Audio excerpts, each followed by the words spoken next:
ایرو دسته تندرستی یا هرم افراد و باجر کوبانی آواکرنا نخشخانه که گشتی یا کوبانی راگهاند به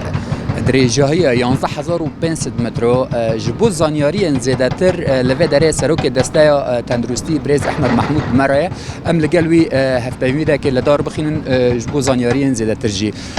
بریز اف نخوشخانه و کنگی دست بکر و پلان و یان ام بیژن پلان و جو و نخوشخانه کنگی بداوی ببه بودچه یان میزانی که واجه را خاص کریه و اف نخوشخانه چه خاص نخوشی پیشوازی دکه و چه بشته دهنه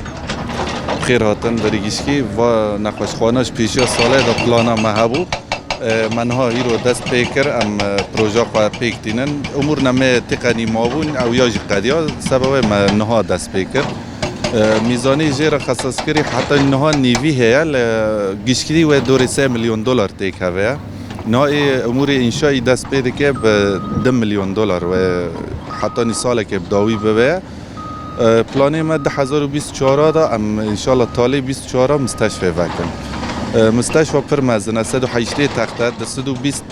طاقه خواه قصوه باش گیشکی تهانه دل چاو گرچک عملیات عصبيه جراحيه كامل تهانه این مستشفى كعام خدمت اقليم فرات كامل وكي 400,000 انسان گیشکی و خدمت آن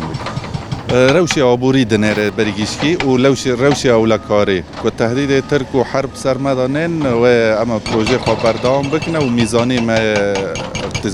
مالي استاذ روشي بريگيشكي و عام رئيسي اكوباني اساسي و ري حلب ام بيرا ديفيجن او يايا دياجي تشكي دورة سينور تركي كابن تدي ترك تم استهداف دكي نقاشخاني مد برگري كونيه حركو ترك توبا كدافيجن مستشفى يعني دكافي خطري و السياج جي مناسب ومفترق طرق يعني ريجيش كي تانا سيرفيدر كيف ونيزكا مديكو فر مناسبة مجبور مون ما فيدر كيك